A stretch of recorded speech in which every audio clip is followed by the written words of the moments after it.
Bienvenue sur les news de Samir. Aujourd'hui, on va parler de plusieurs choses, plusieurs thématiques, mais qui sont liées.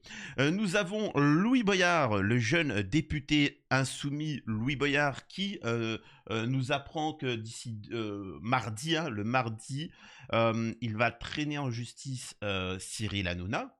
Et donc, il va faire un petit message qui est très intéressant.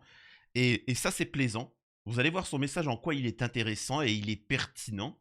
Ça nous permettra de revenir un petit peu sur Hanouna, sur ce qu'il en est, et ça va être intéressant. On va revenir sur comment on appelle ça, sur le fait qu'Amisraël a décidé de la fermeture de son ambassade en Irlande.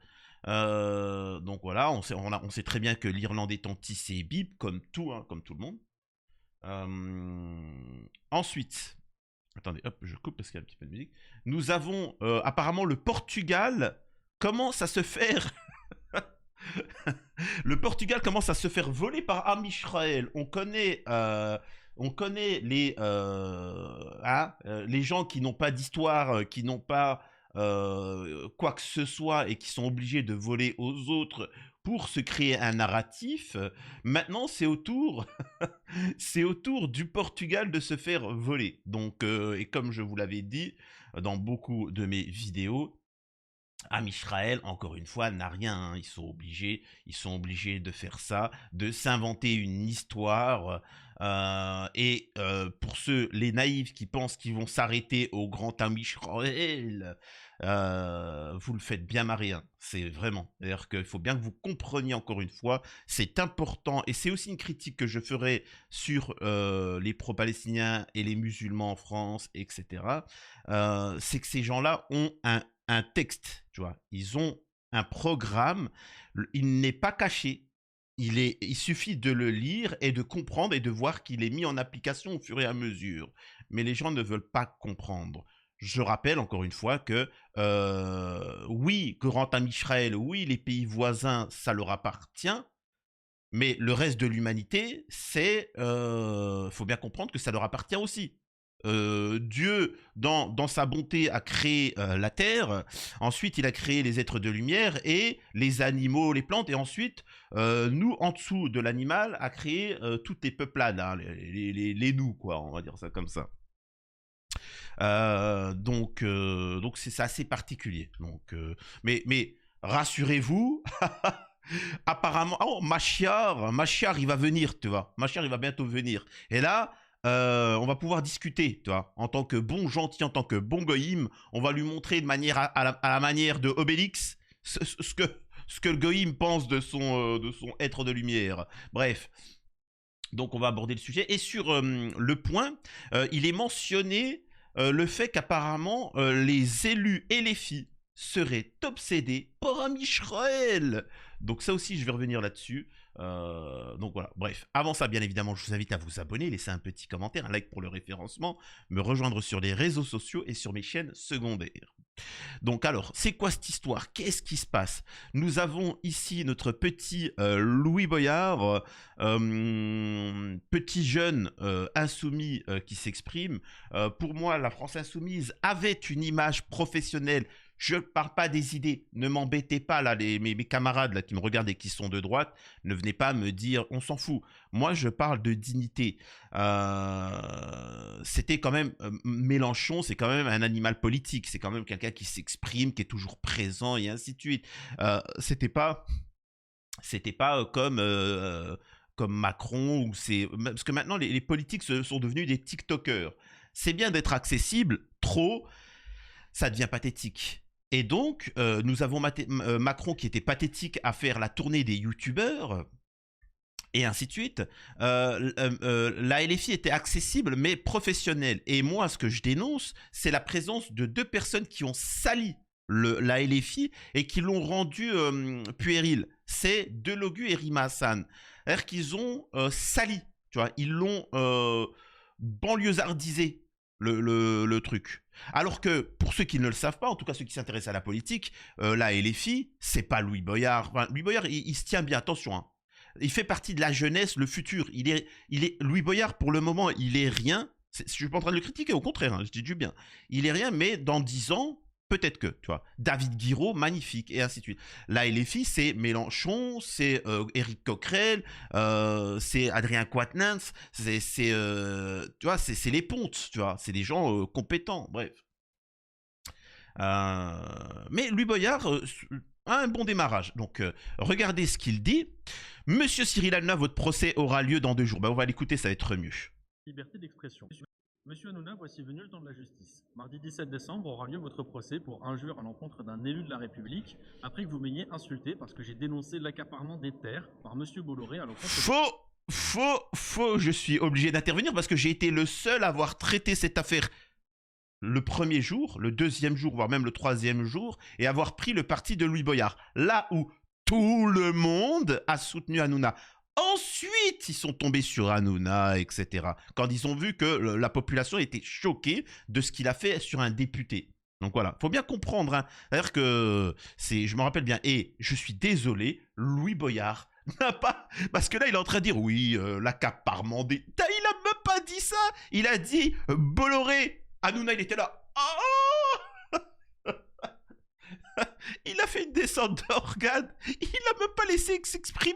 Tu vois, quand tu regardes la scène, Louis Boyard, vraiment, je vous jure, hein, je suis Bolloré, je déglingue Hanouna. Parce que, comment il s'appelle, Louis Boyard n'a pas été méchant. Il a expliqué qu'il y a des gens riches, tous les milliardaires en France, abusent de la situation, ils abusent de la situation en Afrique, qui crée de la misère.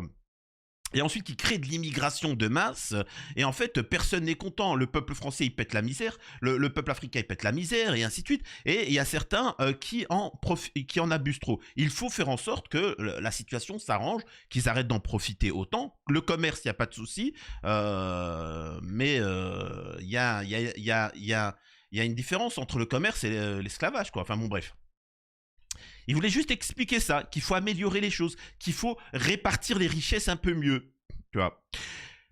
Hanouna, il a pété un câble. Et en fait, il a aggravé la situation. C'est-à-dire qu'après ça, on n'a parlé que de Bolloré.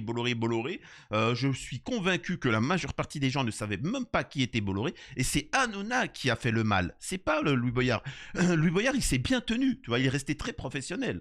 Bref, on poursuit. De paysans camerounais. Depuis des mois, vous réglez vos comptes contre moi depuis votre plateau de télévision. Je vous propose donc de nous retrouver sur un terrain sur lequel nous sommes à égalité, le tribunal. Ce procès, c'est aussi une question... Alors là, c'est magnifique là, ce qu'il est en train de dire Louis Boyard. Et il lui dit, ça fait des mois, alors ça fait des mois que tu parles, tu fais ta princesse sur le plateau, que tous les jours tu me tombes dessus. Et ben maintenant, on va se rejoindre, on va faire un octogone, tu vois. On va aller dans la cage, tu vois. Et on va se péter. Donc voilà, c'est ça qu'il est en train de dire. Et j'ose espérer qu'il aura la dignité, et j'ai bien dit juste la dignité de venir. Je parle même pas de ce qui va être dit et ainsi de suite. J'espère qu'il aura la dignité de venir, parce que comme le précise Louis Boyard, ça fait quand même 1 an que tous les jours, Hanouna tombe sur Louis Boyard. C'est indécent. Vraiment, c'est indécent. Donc, j'espère qu'il va avoir quand même, pas le courage, mais la dignité pour lui-même d'y aller. Question de liberté d'expression. Pouvez-vous insulter un député parce qu'il a critiqué le propriétaire de votre chaîne de télévision? Je me rendrai à ce procès. Monsieur Cyril Hanouna, vous rendrez-vous à votre procès? Mais ça va être marrant parce que là, il y a un juge, il y a un terrain neutre, la justice, et là, t'as pas... Là, ce que je vais dire... là, il n'y a pas tous ces... Ça clique. Il ne viendra pas parce qu'il n'y aura pas sa clique de chroniqueurs et de Gilles Verdez, tes amis, c'est pas mes amis, tu vois. Oui, mais bon, on a compris, on a compris que c'était pas tes amis. Encore une fois, tout ça n'est qu'un jeu, c'est du théâtre. Je vous le dis, Gilles Verdez, c'est l'un des plus gros droitards de la France. Vous n'avez pas idée, hein. Oh, vous n'avez pas idée. C'est pour ça que vous n'avez pas remarqué, pour ceux qui regardent un peu les séquences de TPMP, vous n'avez pas remarqué que tout le temps maintenant, Hanouna dit mais les gens pensent qu'il est fake Verdez, mais ils pensent vraiment ça. Hein. pourquoi t'es obligé de le préciser? Je sais pas, moi, j'ai pas besoin de vous dire que je suis fake ou véridique quand je donne mon point de vue. C'est mon point de vue, point barre. Tout le monde sait que Gilles Verdez, c'est un gros droitard, mais vraiment de pire. Hein. C'est-à-dire qu'à côté, Marine Le Pen, c'est une gauchiste. Hein. C'est une péruvienne avec une flûte de pan en plein milieu du centre-ville, tu vois. Donc, punk à chien. Donc, il y a un moment, faut être cohérent. Bref. Alors, voilà. Bon, alors là, ça, il répète son poste. Donc, on va voir ce qu'il en est. Je rappelle qu'Hanouna est dans la déchéance totale. Je vous l'avais dit. Hein. Je vous l'avais dit que le boycott, les attaques incessantes, les avertissements. C'est-à-dire qu'il y a un moment, il faut arrêter, il faut être procédurier. En France, il faut être procédurier. Les gens parlent, mais il faut être procédurier. Nous avons Hanouna et je m'en rappelle parce qu'on était les premiers, il y a ça plus de 3 ans, à tomber régulièrement, à débunker l'émission et le danger que ça représentait.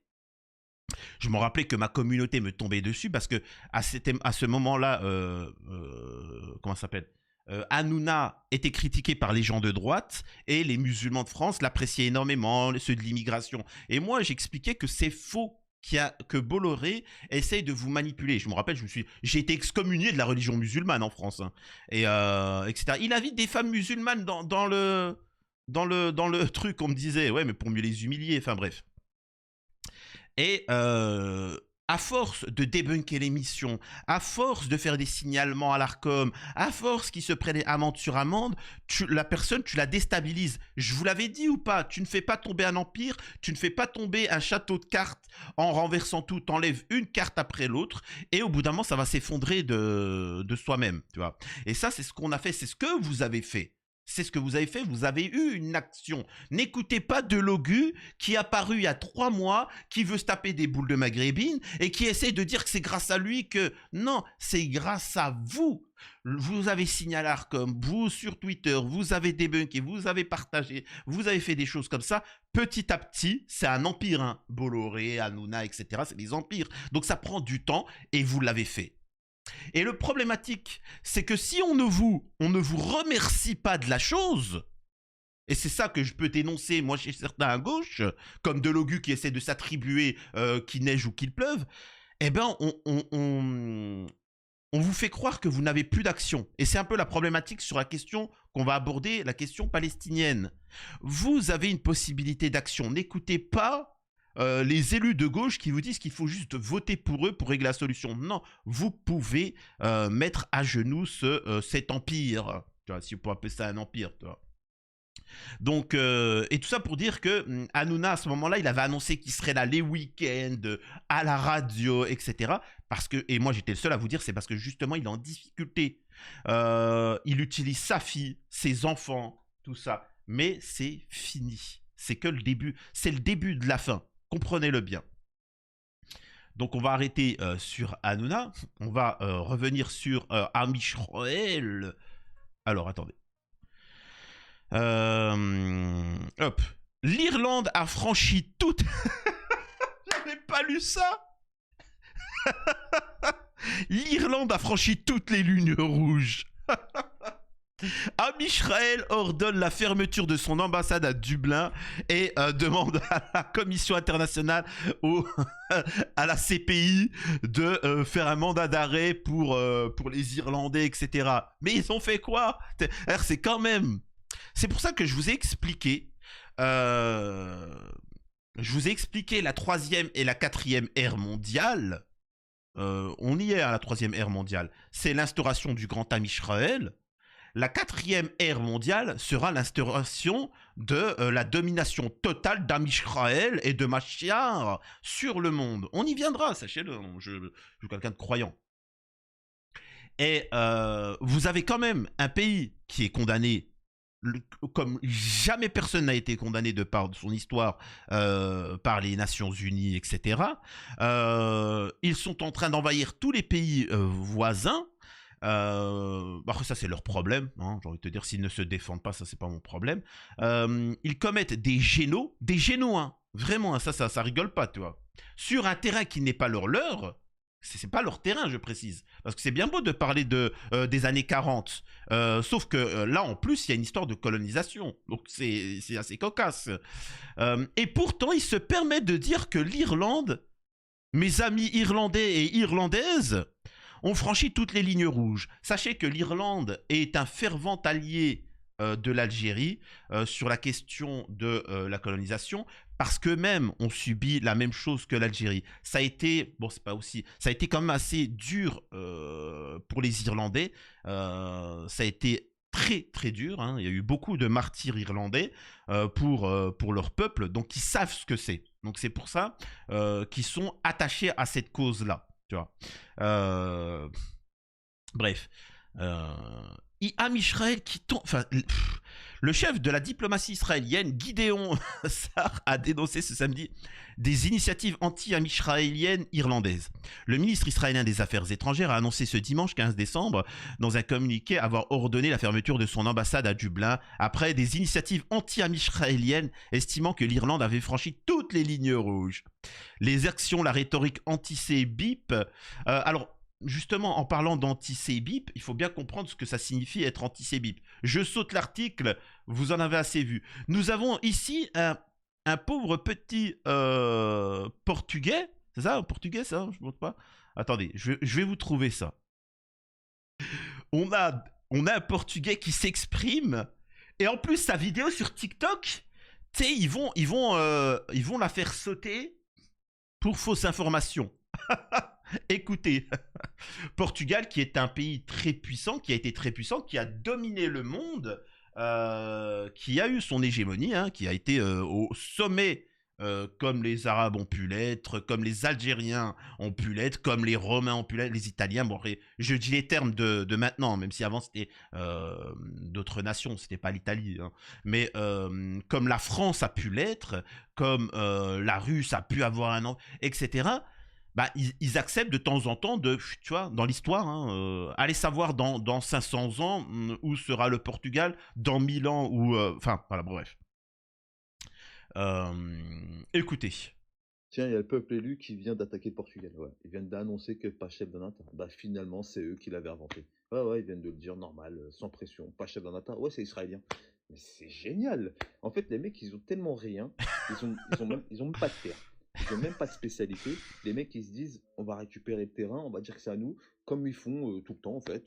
Ils récupèrent des terrains, ils disent ça à eux. Ils récupèrent des spécialités, ils disent ça à eux. Non, les gars. Déjà, vous pouvez pas récupérer quelque chose qui existe depuis des siècles et qui nous appartient et que aucun pays au monde ne peut dire ce n'est pas portugais. Tout le monde sait que c'est portugais. Mais bizarrement, quand ils ont vu que le Pacha Banata devenait première pâtisserie au monde, ils se sont dit on va récupérer le terrain pour récupérer de l'oseille. De toute façon, vous avez toujours fait ça. Mais les gars, vous n'avez aucune spécialité. Vous n'avez même pas de terrain. Donc comment vous pouvez dire qu'une Pacha Banata, ça vous appartient? C'est honteux de faire ça. D'ailleurs, les Portugais, les Portugaises et le Portugal, on va pas se laisser faire. J'invite tous les gens, portugais ou non, à dire dans les commentaires, pastel de nata, c'est portugais. Alors, la vidéo, au-delà qu'elle soit vraie et que machin, elle est drôle quand même. Le mec, il est drôle, tu vois. Les mecs, ils sont même pas de terrain. Tu sais, c'est assez drôle, tu vois. Il fait avec humour et pourtant, ils vont réussir à lui faire sauter sa vidéo pour fausse information. Tu sais, pour fausse information, on s'en pétait, toi, c'est comme ça. Je supprime une vidéo parce que j'ai parlé du peuple élu. Parce que j'ai dit que le Portugal, le pastel de nata était portugais et nous israéliens. Du coup, on m'a supprimé une vidéo. Et ils vont peut-être même faire sauter mon compte, mon premier compte DryGK. Parce que j'ai dit que le pastel de nata, c'était pas israélien, mais bien portugais. Et que j'ai appelé les gens à dire... Alors, il faut savoir qu'il y a 5 pays au monde... Alors maintenant il y en a un peu plus, qui utilisent ce qu'on appelle les armées de trolls. Ce qui veut dire que c'est leur État, ils payent 2000 personnes, un bâtiment, 2000 personnes qui sont payées, c'est leur travail, où tous les jours, de 8h du mat jusqu'à 18h, les mecs, ils sont sur les réseaux sociaux pour créer des divisions, pour créer des tensions, avec des faux profils, etc. Machin, des propos, vous savez, hein, les voilà la cité, si vous saviez, machin, ou faire des trucs comme ça pour créer des tensions entre les peuples, et ainsi de suite. Voilà, essayer de créer de la discorde et de la division, un Marocain qui va dire tel propos sur les Algériens, un Africain qui va dire tel propos, et ainsi de suite. En fait, tu crées de la division, et certains, quand il y a de la division, ils s'y engouffrent, et ils récupèrent tout. Donc, c'est assez drôle, mais tout ça pour vous dire que certes, les gens peuvent s'approprier la Palestine, ils peuvent s'approprier leur culture, leur civilisation, mais ce n'est qu'un départ. Tout, j'ai bien dit tout, leur appartient, hein, je précise. Derrière, pour finir en dernière partie de vidéo, c'est ça. Vous avez l'impression que les élus et les fils sont obsédés par un Mishraël. Donc, il y a un article, je ne peux pas le lire parce qu'il est payant, il est hors de question que je paye, donc je n'ai pas les moyens. Merci à 2 ou 3 personnes qui font des dons sur la chaîne. Merci infiniment, c'est grâce à vous que je peux financer un peu le matériel et tout ça. Ils se reconnaîtront. N'hésitez pas pour ceux qui veulent le faire. Ces insoumis obsédés par Amisraël, par des tweets consacrés à la critique d'Amisraël par rapport au nombre total de tweets. Ok. Alors, point d'interrogation, ceci depuis le 1er novembre au 2 décembre. D'accord. Sur un mois. Nous avons Rima Hassan, 78%. C'est une honte. Emery Caron, 69%. C'est une honte. Thomas Porte, 54%, c'est une honte. David Guiraud, tu me déçois, 38%, encore plus. Et Ercilia Soudey, c'est une honte, 32%. Mais Samir, mais pourquoi tu dis ça? Mais normalement, ça devrait être 99%. Ça devrait être 99%, c'est quoi de ça? Mais non, parce que Samir, mais je sais pas, on est quand même en 2024, on nous parle encore des années 40. À chaque fois, à l'école, à la télé, machin, et ainsi de suite. Bougroum, bougroum, bougroum. Bougroum. Tu crois qu'en Asie, ils en ont quelque chose à battre des années 40? Tu crois vraiment que le Chinois, le Coréen qui se sont fait exterminer par les Occidentaux avec des millions de victimes, tu crois qu'ils ont quelque chose à battre? Bien évidemment qu'ils compatissent. Mais c'est plus ancien. Et eux, et on ignore leur truc. Arrêtez.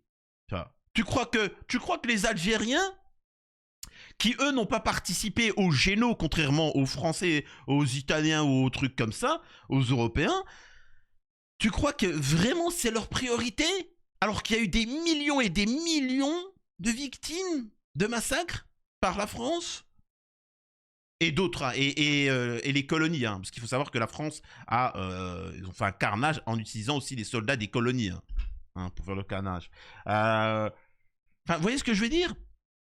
Tu penses vraiment qu'en Amérique du Sud, enfin, les gars, soyez cohérents, et pourtant on en parle tous les jours constamment, et ça ne lâche pas. On donne de l'argent. On donne de l'argent à l'heure actuelle. Vous croyez que votre argent, il part où, là, hein? On est taxé comme jamais en France, et on n'a aucun retour. Vous croyez que ça part où? Donc, bien évidemment que la seule honte, la seule critique qu'on pourrait faire par rapport aux élus insoumis, c'est qu'ils n'en parlent pas assez. Oh, on assiste quand même, et moi je vous le dis, c'est fini. Moi je vous le dis, hein, le peuple palestinien, il est fini. Heureusement que, et ça c'est la critique que fait Rima Hassan, parce qu'elle n'a pas suffisamment comment on appelle ça, de recul. Heureusement que les Palestiniens qui sont accueillis de par le monde, on ne leur donne pas la nationalité. Heureusement que les Palestiniens qui sont accueillis en Algérie ne doivent pas avoir la nationalité algérienne. Ils doivent avoir la nationalité palestinienne, ce sont des réfugiés palestiniens, pour que le moment où ils pourront récupérer leurs terres, eh ben, que dans l'histoire, leurs descendants ne se sont pas fondus dans la masse algérienne, syrienne, allemande, etc. Non, on n'oublie pas, tu as la nationalité palestinienne et ça se transmet, etc. Et le moment venu de la libération, il faut partir. Mais dans le cas concret, sachez que les millions de Gazaouis, c'est fini. Hein, je suis désolé de dire ça, c'est fini. Et la critique que moi j'aimerais faire, c'est que le boycott, vous pouvez agir. Regardez comment vous avez fait tomber Hanouna et Bolloré, ça a pris du temps. Vous avez la possibilité de faire la même chose sur Amisraël. Mais il faut agir. Et le problème, c'est que nous avons des oppositions contrôlées qui vous empêchent. Ils vous empêchent de faire des actions. Par exemple, regardez SFR. SFR, ça s'effondre. Tous les soutiens d'Amisraël, il faut les boycotter. Il faut les mettre en faillite. Il faut soutenir les médias indépendants. Alors certains vont me dire, oui, mais Samir, t'es un média indépendant, tu prêches pour ta paroisse. Si tu veux. Mais en attendant, il faut boycotter, tu vois. Tu ne te rends pas chez Samzira. Tu ne te rends pas dans les plateaux de télé. Tu te rends chez ceux, tu sais, qui... par exemple, le média. Le Média TV, je crois que c'est un truc de gauchiste, si je ne me trompe pas. Ils auront peut-être une chaîne, le Média TV. Une chaîne de télé qui remplacera C8, un truc comme ça. Pourquoi les membres de la LFI ne vont pas tout le temps là-bas pour leur donner de la visibilité, pour les soutenir? Tu vois? C'est comme ça que ça fonctionne. Tu ne vas pas dans une émission que tu n'apprécies pas sur TPMP pour débattre, pour donner de la visibilité, parce que tu donnes de la visibilité et ça crée de l'argent et ça perdure. Peu importe ce que tu diras, t'as perdu. Du moment où tu vas là-bas, c'est comme quand tu vas dans un casino, t'as perdu, mon copain. Non, Samir, il y a quelqu'un, il a touché 1 million d'euros au casino. Oui, mais dans la globalité, celui qui a gagné des milliards, c'est le casino. Et vous, vous êtes fait pigeonner. Donc arrêtez de soutenir ces gens-là. Par exemple, et moi c'est ce que je dénonce, et je suis désolé de vous le dire ça, il y a quand même une problématique au niveau de la communauté musulmane de France, et que moi j'essaie un peu de réveiller. McDonald's est en difficulté financière en France à cause du boycott par rapport à la Palestine. Et à ce moment-là, vous savez ce qu'ils ont décidé de faire? Ça va venir, là, ils l'ont déjà annoncé. Et ils vont transformer tous les McDonald's en McDo halal. La question, vous savez très bien que du moment où ça sera halal, beaucoup de Français qui ne mangent pas halal vont boycotter McDonald's. La problématique, c'est que si c'était que les musulmans, c'était les musulmans qui boycottaient, on est bien d'accord que McDonald's ne ferait pas ça. Parce que déjà que les musulmans les boycottent, ils font halal, ça change rien parce que les musulmans boycottent, et des Français de droite vont décider de boycotter. Mais s'ils le font, c'est qu'ils savent très bien que les musulmans ne les boycottent pas. Donc moi, ce que j'appelle, c'est aux gens de prendre vos responsabilités. Des petites chaînes YouTube, des petits gens sur les réseaux sociaux, vous avez réussi à faire tomber les actions d'un milliardaire, même de plusieurs milliardaires.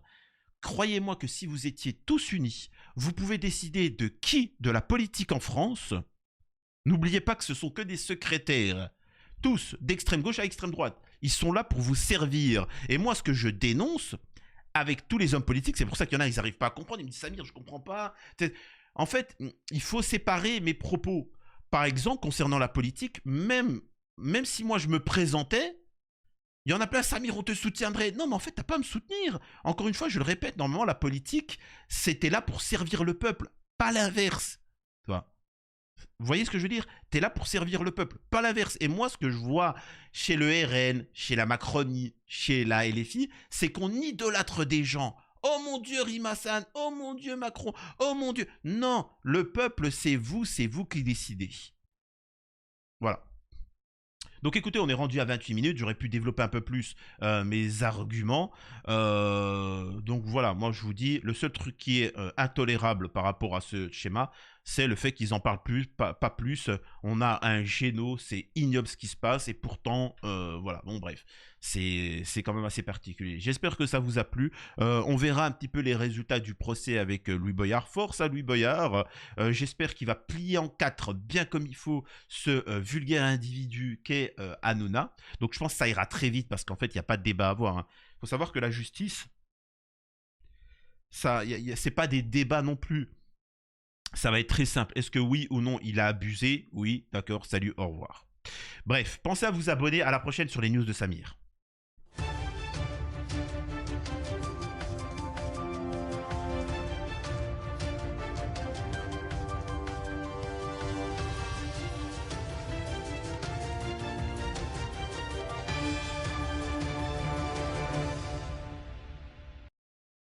Dites-moi les enfants, pour les fidèles qui me regardent là, bientôt c'est les vacances, ça va être les vacances de Noël, hein, vous le savez très bien, Noël, Nouvel An.